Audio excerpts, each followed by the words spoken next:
Shalom, shalom. This is Mafan Yasharala Bonaparium. It's a Mosh and the Israel and the Ephraim. And before we get started, let's give all praises and honors my power, Yahweh, Ba'ashem, Yahushai, Ba'ashem, Rakakadash.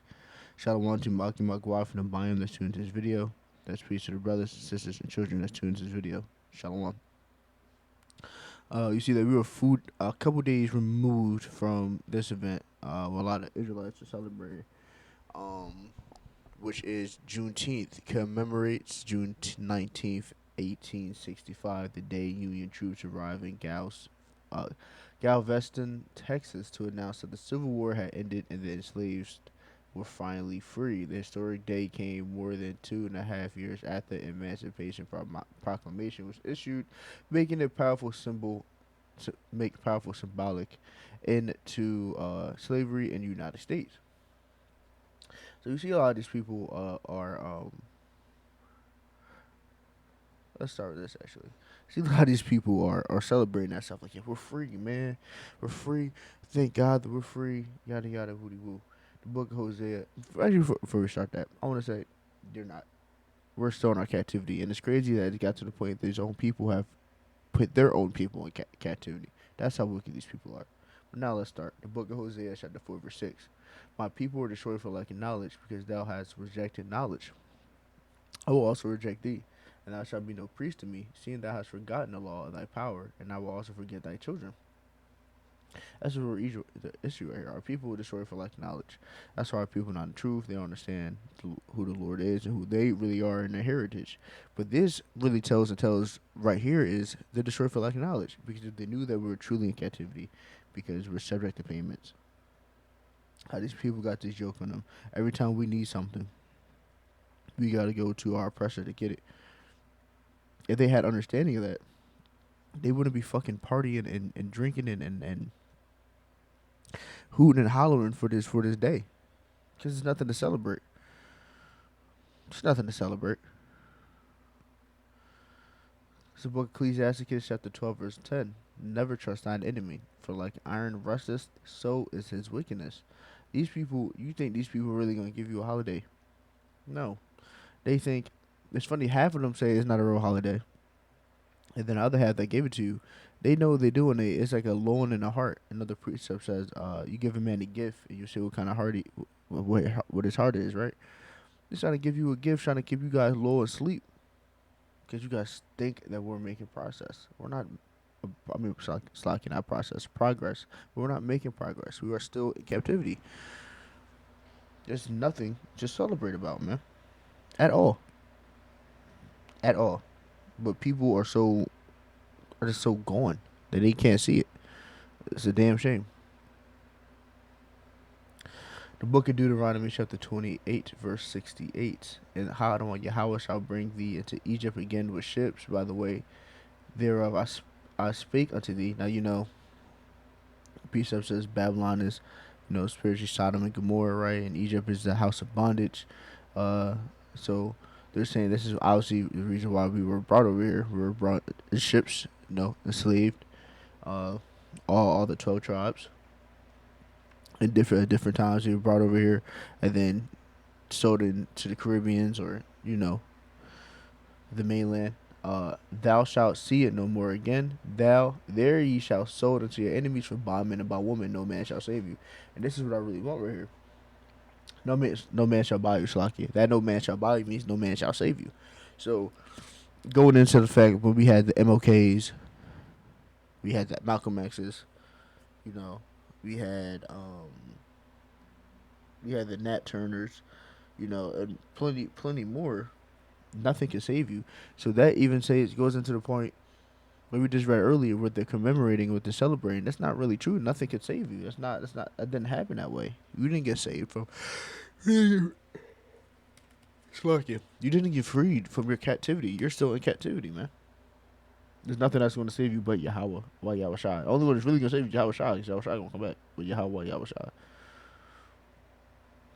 The book of Baruch, chapter 3, verse 8. Behold, we are yet in this day in our captivity, where thou hast scattered us for a reproach and a curse, to be subject to payments according to all iniquities of our fathers, which departed from Adonai Nawa, the power, Yahweh. So you see, that we're still in captivity. Going to the facts here, we're still subject to payments. Man, you'll work right before you get paid. Uncle Sam take tax out of it, right? And then you get paid, and then you gotta pay your bills, right? You pay your bills, and you gonna get a fee on top of the bills that you pay. And then you all you gotta eat. They're gonna buy. Oh, you eating cool? We're gonna add a couple more dollars actually on top of that as well. You got the farmer's tax. You get paying tax for the gas. You paying tax for everything. Uncle Sam will get his piece every single time. Trust believe that for sure, right? You're subject to payments, heavy payments. Especially nowadays, you see how bad the economy is, which is all supposed to happen because it's about to crash. It's you start struggling a little bit. Now you're treading water, and the water up at like right beneath your nose. So you see where the state of the time we're in. We're very much still in captivity, right? The book of Haggai, chapter 1, verse 6. Ye have sown much, and bring in little. Ye eat, but ye have not enough. Ye drink, ye are not filled with drink. Ye clothe you, but there is none warm. And ye that earneth wages to put in a bag with holes. So again, going to the fact that the payments, the taxes, uh, being able to feed yourself. Oh, look at that 144. Isn't that Kahalom like how much yeah, Kahalom like how about me? I was shy. That's crazy. Look at that. Let's get back to it though. No matter what, all these things are to bring you down. No matter how much you work, you still a lot of this is really not enough. Because you're in captivity. We used to be kings and princesses on this earth. We're in captivity. That's why. That's how you know.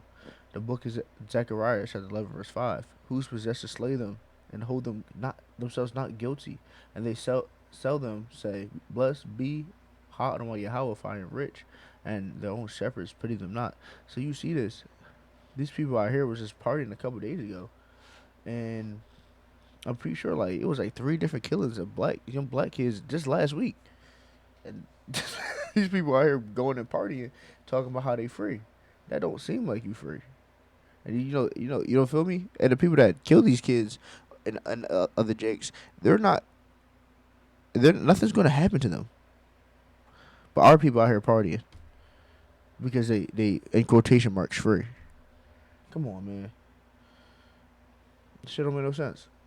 We're book of Deuteronomy chapter 28. We go down to 48, and therefore shalt thou serve enemies which hot on Yahweh shall send against thee in hunger and in thirst and nakedness and want of all things. He shall put a yoke of iron upon thy neck until he have destroyed thee. And one of all things, we got that yoke on our neck, man. We are not in physical slavery. We are in channel, not we're in channel slavery, but we're in debt slavery, right? And also, it's the thing is like this: no matter if you need anything, any type of help, you got to go to your oppressor. People that need like the welfare and all this other stuff, they could tell you no. Those times Trump turned off the EBT. There's people that can't eat, right? Or even like healthcare. Try to get healthcare is crazy. Try to get insurance. You only have a month to sign up for insurance out all year. God forbid you miss the mark and you get sick in the middle of in March. You don't got insurance. And one of all things, you got to go. You got to go to him because he own you. When you was a kid and you wanted something, you went to your parents. They own you. We're in captivity, man. There's nothing to be celebrating at all. People are so fucking gone. It's slacking for my rude speech. The book of Romans, chapter 13, verse 11. And that, knowing the time, that now is high time to awake out of sleep, for our salvation is nearer than when we believe. This is time to wake up. This is time to follow dig it back in the book, learn about the truth, praise Yahweh, Bahashem Yahweh Shai. You know, do the work, rehearse the righteous acts, get ready. This is not time to be for party and mirth. This is not time for Peter to be partying and thinking shit is sweet and be like, oh yeah, we love it here. It's not time for that because it's very much about to come to an end very swiftly and soon. So it's time for you to realize what's going on. Read the Bible, and again, praise Yahweh, Bahashem Yahweh. Out of our desires, lessons, edifying, exhorting, and we know we have to give our praise and honors my power, Yahweh, Bahashem Yahweh, Bahashem Rakakadash. Shalom to Malaki Magwaf and Abine that's tuned to this video. Let's peace to the brothers, sisters, and children that's tuned to this video. Shalom.